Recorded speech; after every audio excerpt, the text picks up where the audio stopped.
Nigeria is often referred to as the giant of Africa owing to its large population and economy.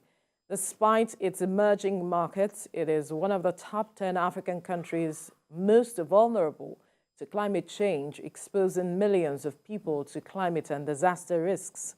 With environmental challenges like air pollution arising from gas flaring, water and soil pollution from oil spills, deforestation, desert encroachment, and issues of flooding emanating from massive reclamation of wetlands and waste disposal. Experts have said there is the urgent need for the Ministry of Environment to take swift action to tackle these challenges. Well, joining us in our Abuja studio is the MD CEO at Mark Press WA Limited, environmentalist Ido Salako. Good morning. Thank you for joining us. Good morning. Good morning. Thank you. Right. Now we have a minister designated for the environment, Minister of State Environment and Ecological Management, Ministry of the Environment and Ecological Management, called Ishak Salako. I wonder what your impressions are now that we have this and how he should hit the ground running to addressing the myriad of issues that we just mentioned, talking about the climate change that Nigeria is facing. Thank you. I think the minister designates for the Ministry of Environment. I tried to look at the profile. I don't know anything about him yet, but I tried to look at his profile. He's a medical doctor. He has been in the public service, and definitely we know about public service rule. So that's a good start. But in the issue of environment, being a medical doctor, we know about what is public health problems that the environmental impact might cause. So he's not going to be a novice in the office. But the advice I will give him is that being a scientist, and he has been in the public service, he should go into the history of the ministry, look at policy program of the ministry, come up with its own policy strategy, and marry the two together and see how they can move the environment forward. And what do I mean by that? You just mentioned in your documentary that Nigeria is faced with myriad of environmental challenges. Yes, there is no zone, no political zone in Nigeria that is not confronted with environmental challenges. Let me start with the Northeast. We have the problem of Lake Chad, shrinking of the Lake Chad. We have the problem of deforestation in the Northeast. What is the policy of Mr. President in tackling that environmental menace in the Northeast? There is a policy of government called Great Green Wall. So I want to see the minister keying into the Great Green Wall policy of government. Thank God, Mr. President, in his policy strategy, he mentioned that he is going to recharge Lake Chad. I expect the Minister of Environment to come up with his own policy program to assist Mr. President to achieve his goal. And I think the reason why Mr. President made mention that he wants to recharge Lake Chad is simply because he identified that that issue of Lake Chad is one of the major problems that is causing insurgency in that area. The Lake Chad River, in its original format, as at in the 70s, 26,000 square kilometers. Presently, we are talking about a strong to about 90% of its original size, to about 10%, 1,500 square kilometers. What is the implication of that? The people that live on the brink of the Lake Chad, they will not be able to carry out their normal farming activities, fishing activities, and the youth are rendered useless. And that's why they are able to easily be co-opted into insurgency. So if we are able to tackle that, and Mr. President said he's going to do that by moving water from River Benue to Richard Lake Chad. But it's more than that. What is the process? That's the ministry now to come up with policy and program that will enable them to be able to do what we call water movement. We have to move that water movement, you need to do a lot of piping, you need to do a lot of reservation, you need to do a lot of channelization, you need to do a lot of river taming. These are projects that will bring a lot of economic activities and capital because they are capital projects. That's for Northeast. Let's look at Northwest and North Central, where we're having serious problem of insurgency too, from related mining issue. What are the environmental problems that is being caused by illegal miners? We have illegal mining sites. So I'm expecting Ministry of Environment to come up with policy and program that will enable us to reclaim and reuse the illegal mining site for another purpose in terms of agriculture. And states like Zamfara, even Ekiti, thank God the new Minister for Solid Mineral Development is coming from Ekiti State. You should know that in Ekiti State, one of the major problems they have is illegal mining.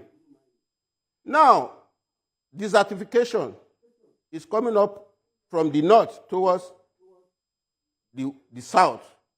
So a lot of tree planting, we expect, even if we are going to plant the trees, it should be a kind of commercial tree. I give you an example in Kwara, the Ashofa tree that is used for bio oil. These are projects that are green nature, green economy nature, and that we could create employment from it. Now let's go to the west. Then we go to the east, and we go to south-south. In the west, we have problem of waste management due to urbanization. Municipal solid waste is a global, highly global investment destination for foreign investor now. The investment capacity, global investment capacity of waste management all over the world now is about $1.5 billion. And it's expected to increase to about $2.4 billion by 2030. These are areas I'm expecting the minister to look into, green economy project. Housing, how can the environment and housing partner? We're having housing revolution, we're having housing development, and we're having challenges of energy to power these houses. Now, I want to see Minister of Housing and Minister of Environment partnering together to have a kind of synergy to attract this climate fund to Nigeria to fund housing, energy in the housing sector. And what do I mean by that? The green bond to be looked into.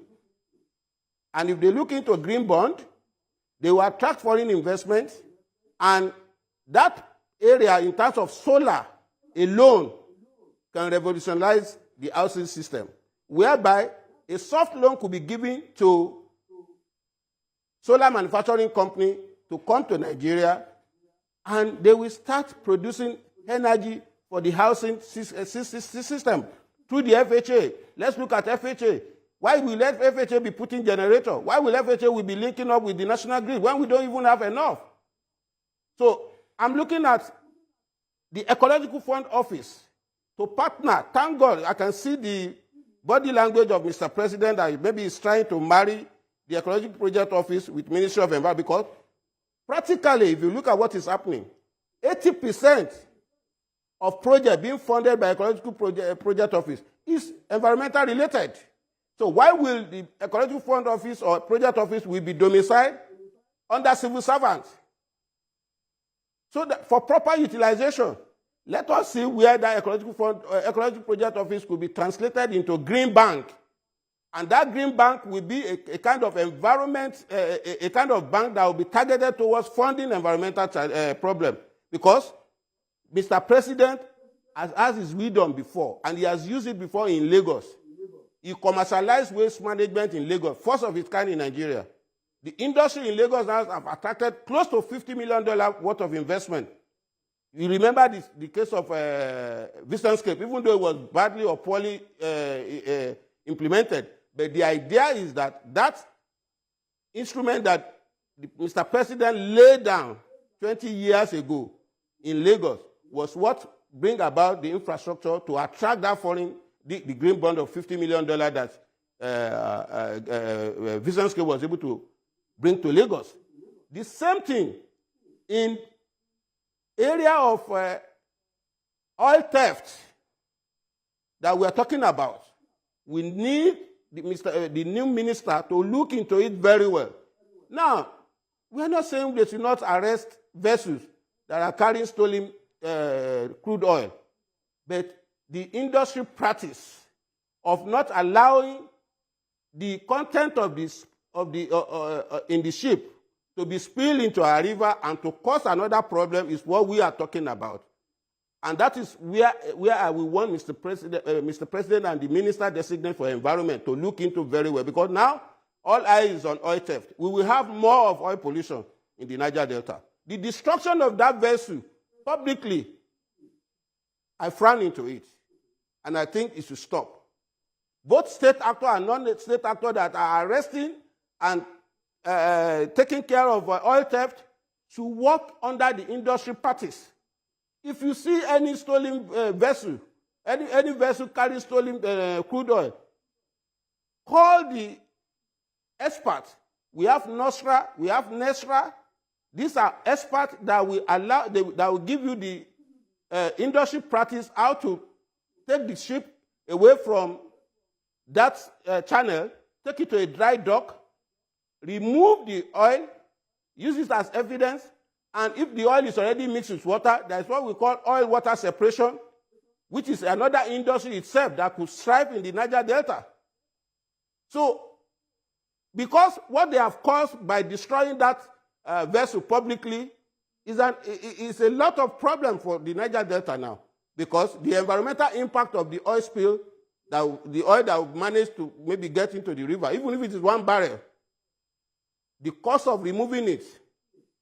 Again, do we look at the safety in our water? That scene now has become shipwreck site, when we can even use that opportunity to make money from the shipwreck.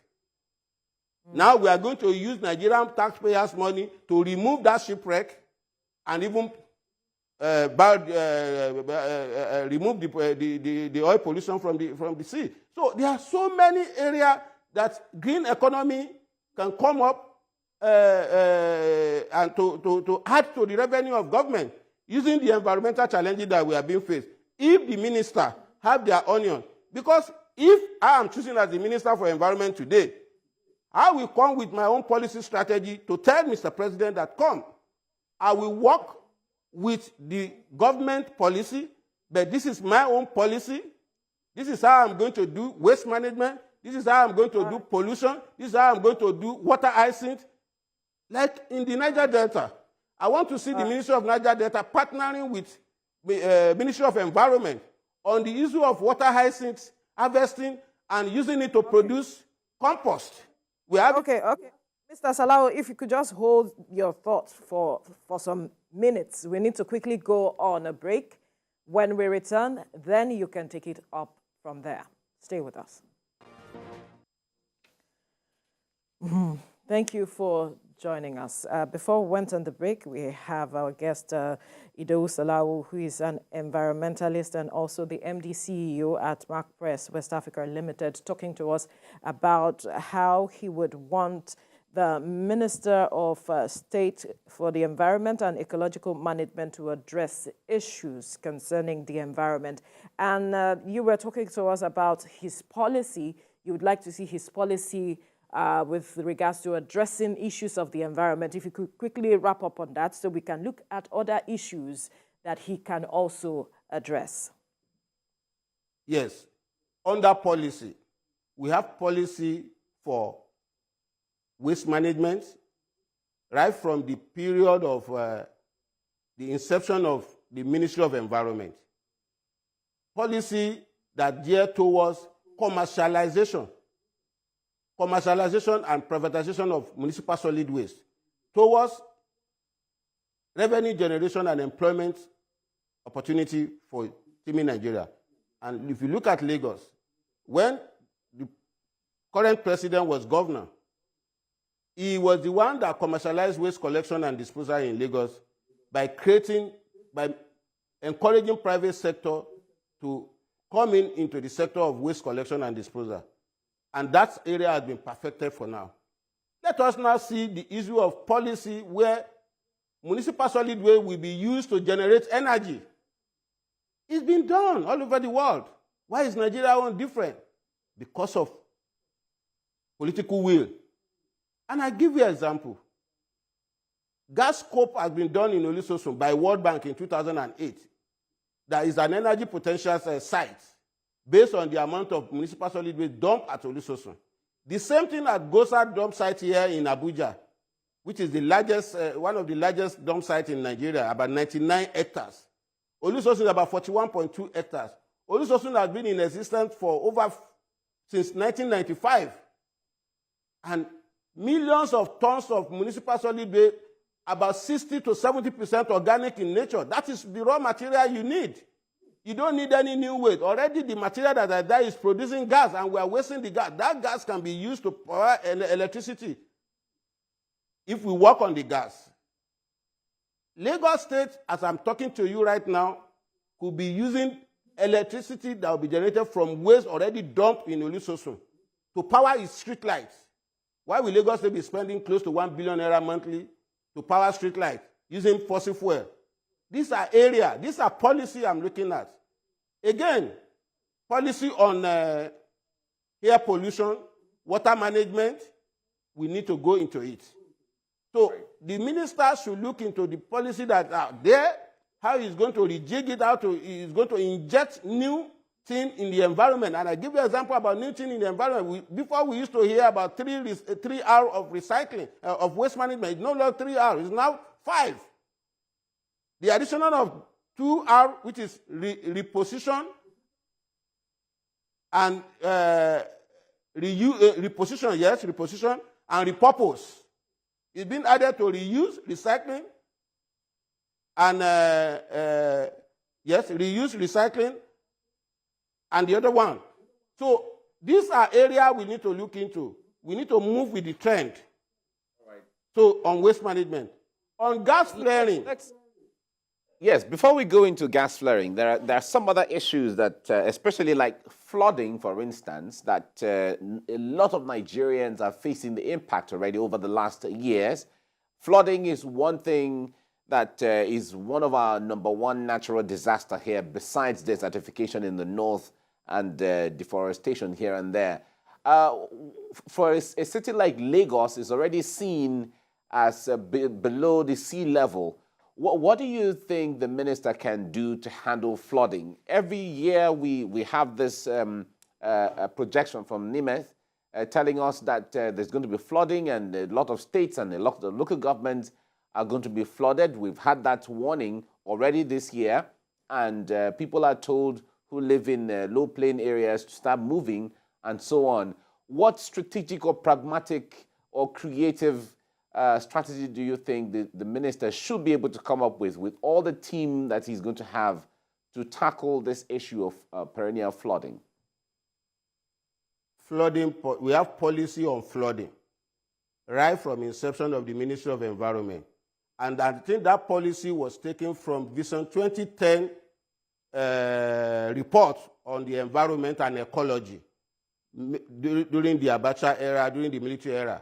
That policy has helped us to let us know that the issue of flooding requires participation of everybody, both government, individual, institution, at any level. Why will somebody go and build on the floodplain area, an area that is being designated that this is floodplain area? That is part of responsibility of the citizen. Why will government pay a lip service to waste management? That is another policy program that is targeted at government, because you need to do proper waste management so that people will have a proper place to place their waste. Government will manage it for them, and at the same time, we will not have waste clogging our drainage channel.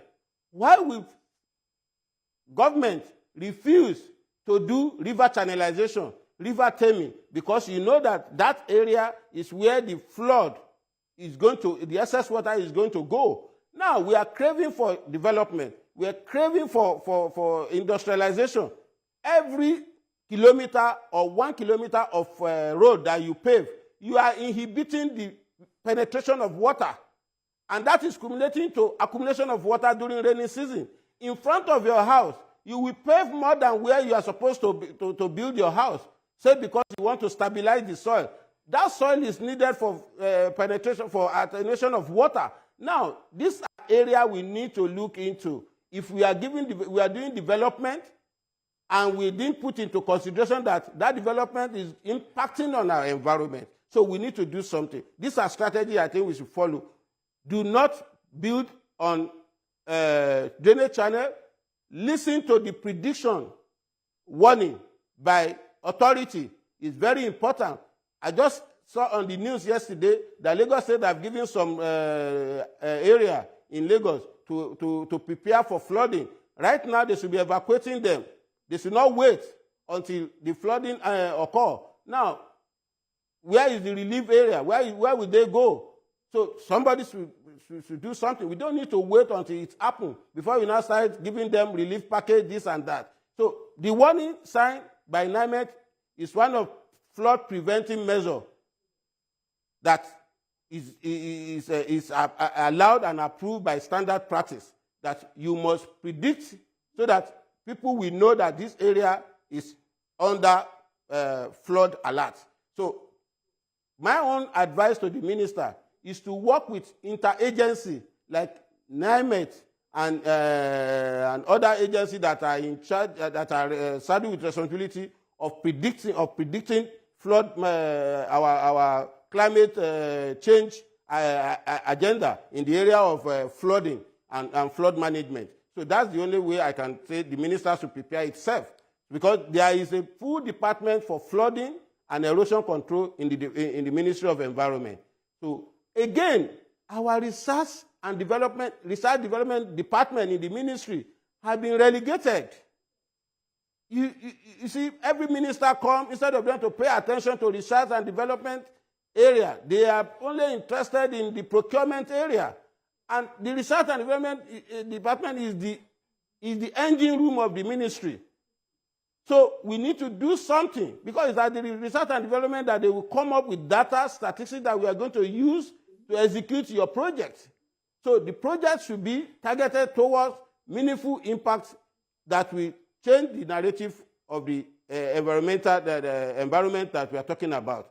So my advice for the minister is to be proactive, come with his own agenda, marry with what is existing in the ministry, and we'll have it in a positive direction. Right. Now, let's quickly go back to the matter of the green economy.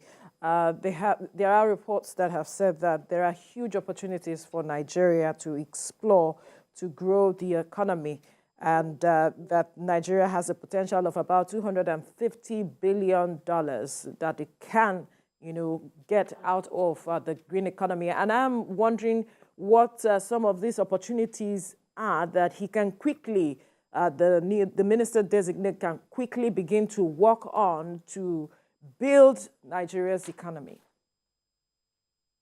Yes. Thank you for that question. That is the new norm now in environmental management. The green economy attracts a lot of foreign funding, but it will not be given to the government direct. How does it work? African Development Bank have a climate change fund, which is targeted through private sector. And one of the projects that's qualified for that kind of green economy that we're talking about is that of the energy from waste. Another one, if Lagos State want to tap into that, I'm using Lagos State as an example because they have the infrastructure already. Procurement of new coaches for their blue rail and light rail could be from the Climate Change Fund, through the African Development Bank, through the United Nations Fund for Climate Change, through other multilateral agencies. So these are areas, because if we use, these are sustainable green economy projects. If you bring in more coaches, you are able to move people from one place to the other. You charge a token, and that money will be used to pay for the loan. Not that you will just collect climate change fund and be using it to build a road and build this that is not sustainable in nature, that will not be. You can even use it to build road for as long as you are going to tow the road. But at the same time, the climate change fund could be useful in agriculture. There is what we call ecological farming. Now, it's a new trend in farming, in agriculture. You use the manure, you use the waste solid, municipal solid waste rich in organic components to do organic fertilizer. And it has been confirmed, that farm produce from ecological farming is more nutrient, more of organic use for the body than the one you use with chemical. So I want to see Ministry of Environment and Ministry of Agri partnering together, using this fund to do composting in all the 36 states of the Federation. Composting can strive. Because the raw material for composting is our municipal solid waste that is about 60% rich in compost. So that's one area. That's one area that the multilateral funding agency that are custodian of this climate change fund will be looking at to fund the developing country. So we have a lot of potential in that area, in agric, in housing, in transportation, in fact, the tree plantation. There are some economic trees that you can start growing that will give you another product. All right. When you maybe like buy oil. So these are areas we want the minister to look into. Right, Mr. Salako, we have to leave this conversation here. Our time is up. We must thank you, MD CEO at Mark Press West Africa Limited, as well as environmentalist Salako, for your time on the program.